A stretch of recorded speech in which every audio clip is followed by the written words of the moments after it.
I want to talk about zombies, or what it was and what it's become, for better or for worse. Zombies from World at War to Black Ops 3 was a very simple game mode with solid staples and mechanics set in place for well over a decade. In fact, it's insane how simple it was. In the first ever map, Naktor and Toten, you'd load in, kill zombies, get points, hit the box until you spin the ray gun, you get hit twice, you die, game over, start again, rep bozo. But Noct had its first ever tease of a bigger story, we think, even if at the time it may or may not have been intended to be one. On the staircase is a chalk text that reads, "You must descend from darkness," whatever that means. Noct also introduced a huge staple in every single Zombies map from here on out, and that's a good old Easter egg song. Though Noct doesn't really have much to talk about, it was a very bare bones map and was the introduction of Call of Duty Zombies to the wider audience of the world. You'd unlock it by completing the campaign, and that's pretty much it. There's not really much to talk about this map other than it was the beginning and it launched everything. But moving on, we have Rook or Asylum. It was the second map to be released and added another 4 major mainstays for the mode, that being power, traps, perks, and moving mystery box locations. But we'll talk about the perks here. Introduced from the get-go are the 4 main favourites of pretty much every single Zombies player. It's Quick Revive, Juggernog, Speed Cola, and Double Tap. Quick Revive at this point in time only allowed for faster revives on downed teammates. Juggernog increased your health, allowing you to take 4 hits before dying or being downed. Speed Cola allowed you to reload, switch weapons, and rebuild barriers faster. Not a lot of people knew that, by the way. Double Tap, it made you shoot quick, making you lose ammo faster whilst increasing the damage dealt per second to zombies. The traps, well, they're kind of self-explanatory. Zombie walk in, zombie die, no matter what round you're on. As is the power, you fight a slightly uphill battle to find the switch, usually directed by chalk outlines of lightning in the form of an arrow, and bada bing bada boom, you've got power, perks, and traps! Despite all this being added, there really isn't much to talk about for Verrict either, so we're moving on to Shinon Numa. And Shinon Numa, despite my memory telling me it didn't do too much for zombies, after Verrict, writing this video kind of made me remember a lot that I had forgotten, such as this being the first map to introduce a new wonder weapon, changing perk locations, and even an alternate round type in the form of the Hellhounds, and also a gondola? Oh, did I forget to mention that this is where our 4 most beloved Zombies characters of all time meet? Yeah, this is Dempsey, Takeo, Nikolai, and Richtofen. They brought with them a whole new dimension to zombies that I think allowed the mode to evolve beyond what was possible before. They brought character and charm. Each character being extraordinarily stereotypical of their respective homelands allowed for some comedic gold between interactions, such as Dempsey being very prone to breaking the 4th wall, Nikolai being a bumbling drunk, and Richtofen being, well, Richtofen. Do you like my glowing green balls? This was also the first physical appearance of Element 115, which is pretty much the catalyst to everything that happens in this storyline. And the Flogger, my beloved. Though Dempsey appears in Verrucht as one of the 4 playable characters, although it is ambiguous to this day which character he was, he doesn't really get any history in that map. However, Shinon Numa is where the story really begins to form into something tangible, which leads perfectly into me talking about my favourite from World at War, Darres. This map had a few things going for it, and added a little too.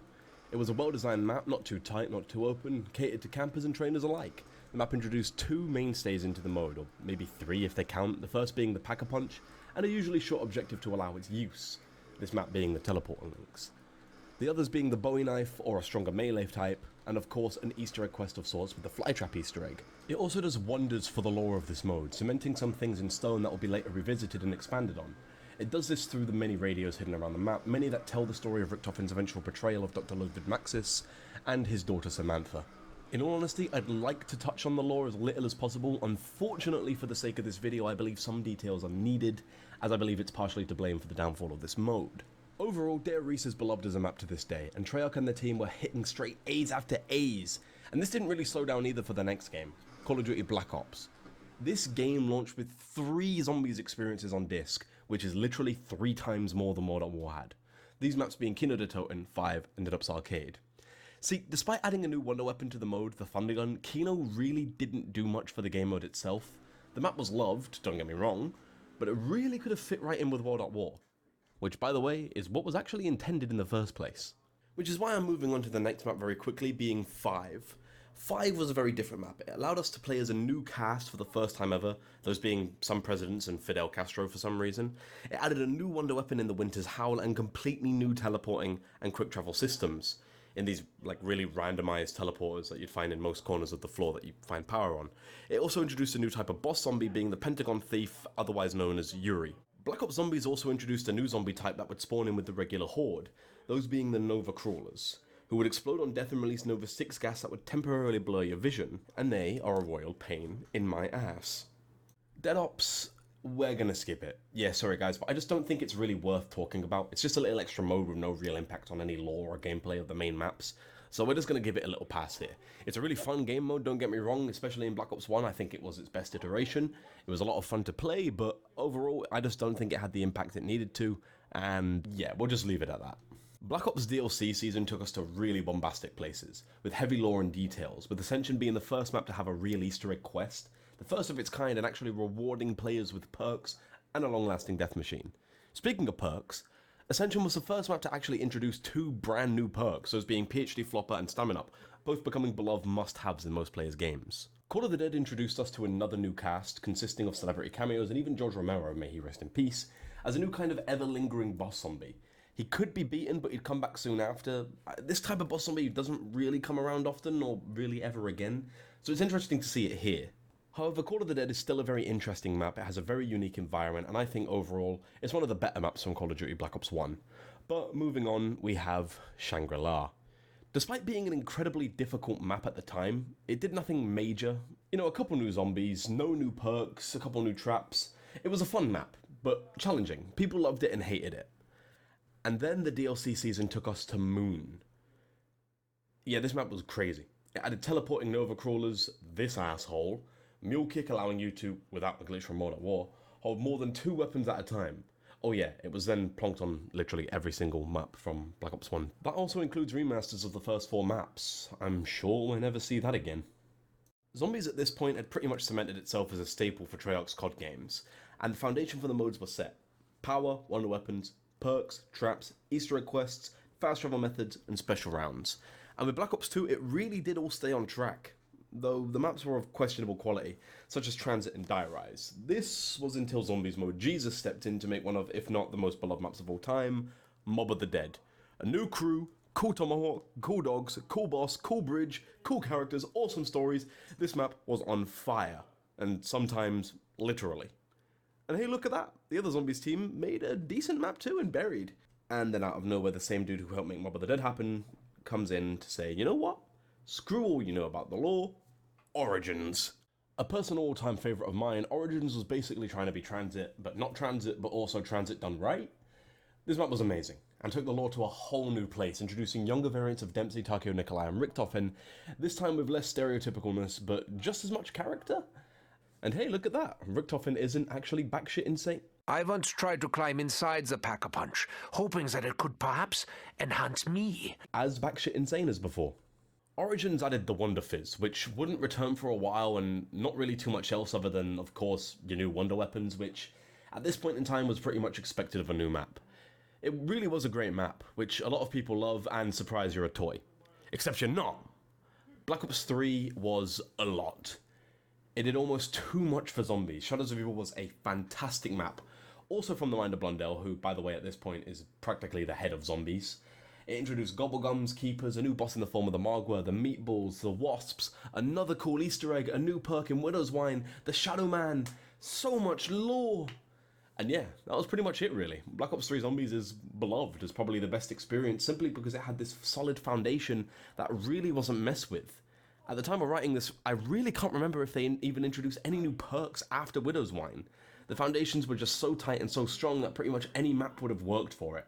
And so they did Chronicles, which was just a bunch of remasters of beloved maps.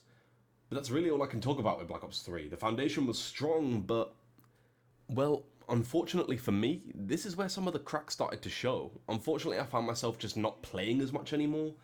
It felt too easy, too repetitive, and keep in mind, Zombies at this point was almost a decade old. And well, despite all these things being introduced, all these new guns, systems, etc., it really just started to feel a little stale.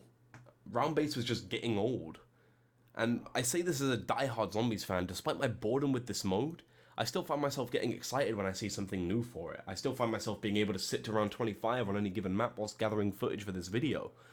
But I can only really do it once until the boredom sets in and gets in the way again. Which is where I'm going to talk about Black Ops 4 Zombies. And it had great maps, a new perk system, new wonder weapons, even a new at the time unrelated story based away from the Aether, which now looks like this, by the way. It was good. There were some blunders. They removed some beloved perks and then made some integrated systems, like quick revive just being built in, and the player health just being juggernaut levels now. Black Ops 4 was quite ambitious, but I think it was ambitious in all the wrong ways. It remade some old maps and tried to bank on some hype, I guess. Honestly, though, classified as like a top 6 map for me. I really did enjoy that.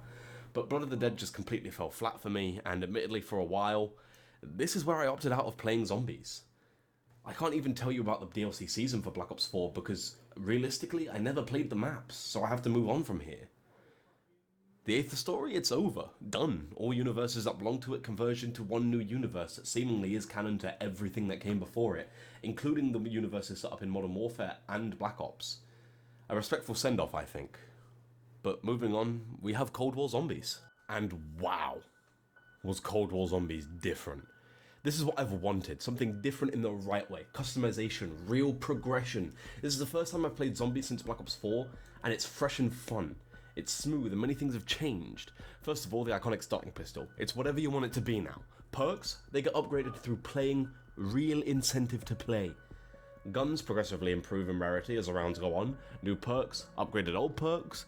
It really was the start, and seemingly the unfortunate end of a new era of zombies that began with The Machine and ends with Forsaken. And I find it fitting that this reboot of the story, now called The Dark Ether, begins with you looking at where it all began at Nakdar and Toten itself. It kind of just works, all of it. That bundled with Outbreak and entirely new open world zombies experience was a really nice breath of fresh air. But then something happened. It's almost like Treyarch lost their way entirely. See, the next game to release was Vanguard, and unfortunately that game's zombies mode, despite being developed by Treyarch, was just not the same at all. It was trying to be too different. It was just not right. It wasn't received well in the slightest, and tried to rectify this by adding a round-based map that takes place in Shinon Numa, but it's just not the same. This is where the cracks began to show for pretty much everybody. Zombies wasn't the same, many like Cold War's change, and some didn't. We sacrificed our iconic characters for selected operators and allowed the map and the NPCs to tell the story for us. The same thing happened in Vanguard with just no charm. It's a shame really, as despite this, I think it's too late to go back. At the time of this recording, Modern Warfare 3 Zombies has a gameplay trailer and even gameplay online, and it really seems like it's taking cues from Outbreak, which inherently isn't a bad thing. I mean, it could be worse, it could be Vanguard again, but I feel round-based is simply too outdated to bring back, and players simply aren't satisfied with what Modern Warfare 3 will have to offer. See, Zombies at the point of this recording is 15 years old, and has persevered through a lot of fumbles and bad choices, but I think Zombies lives and dies with Treyarch here, and it could happen as early as 2024. And listen, I love Zombies, and I've been there since the beginning. I want nothing more than to see it thrive these days, but the realist side of me knows that it's overstayed its welcome and should have ended in Black Ops 4. Now it kind of feels like The Simpsons, one of those pieces of entertainment media that you know shouldn't still be around, but is for the sake of it. And that's just it. Zombies lost its magic, its touch. It isn't a labour of love anymore, it's a labour of needing to fill a third game mode slot, and I think that's what kills Zombies. And look, I didn't want to touch any of the other Zombies modes, not developed by Treyarch, because simply put, I don't think we'll ever see them again. As with Call of Duty just being this huge jumble of developers now, I truly don't think we'll see a Zombies mode not developed by Treyarch for a long time, if ever again. But Jason Blundell's gone. All the team that were behind the maps we loved are gone. There's not much left but a husk, and that's the saddest part of all of this. It just feels like they don't even want to make Zombies anymore. And that's really all I can say. What was once a truly creative, exceptional piece of video game history, something we've all collectively spent hours on celebrating, getting high rounds or high scores on, has just become this, a shadow of its former self. And that's really all I can talk about. This realistically is just my take on what I think is killing Zombies and what will eventually kill Zombies in its rise and fall from grace. And unfortunately, I don't think it's ever coming back from this. And as much as I love Zombies, this is just kind of where I am with it right now. But anyway, that's all I can really say about this. Thank you guys so much for watching. I've been Jake Plays, and I will see you in the next one. Peace. And if you can hear my brother in the background of this video, I'm sorry. I tried to get him to be quiet, but he is streaming, and it's just not gonna happen.